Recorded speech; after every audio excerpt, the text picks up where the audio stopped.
Sarah, and today we're talking about why I read the book first. A question I get asked often is why I read books before I see movies. This is one of those topics that can be kind of polarizing for readers. A lot of us have very definitive opinions about whether you should read the book before you see the movie, whether you should watch the movie before you see the book, and then there are those few that are just sort of in the middle and are like, whatever. I don't really care. I am one of those people that, if at all possible, I am always a book before movie person. So there are a few reasons why I am a book before movie person. The first reason is that you get so much more context when you are reading a book. Just by nature of the actual medium of film, there is a lot that cannot be shown. Hunger Games is a perfect example of this because The Hunger Games is a series that is written in the first person. So you get a lot of information about what Katniss is thinking and feeling as she is going through these different scenarios. You get backstory as she encounters things that make her think of other things, and you just get a lot of information about relationships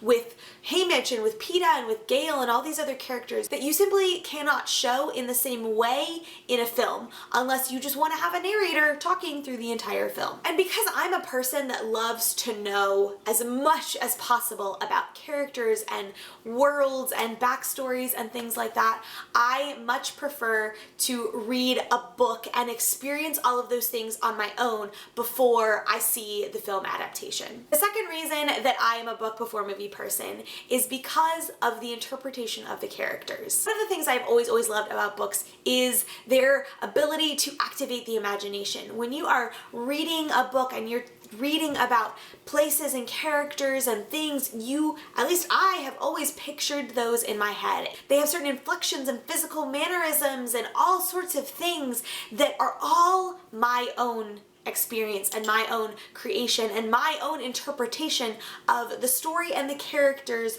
that this author has created. What you see in a film, both the actual characters that you are seeing portrayed and the world that you are seeing portrayed, is the director and the actor's interpretation of that story and that world, not your own personal experience and interpretation of those characters and that world. And growing up, one of my favorite things about books was how I interacted with a story. Even though thousands, millions of people had read these stories before I did, it was still my own unique experience, and it was still how I viewed and interpreted those characters, and part of that is informed by the person that I am, and that's why different people notice different things when they're reading books than someone else might notice, because our reading experience is informed by our life experience. Will you still bring some of that own personal life experience to the viewing of a film? You don't get the same sense of like co-creation that you do when you're reading a book. I personally believe that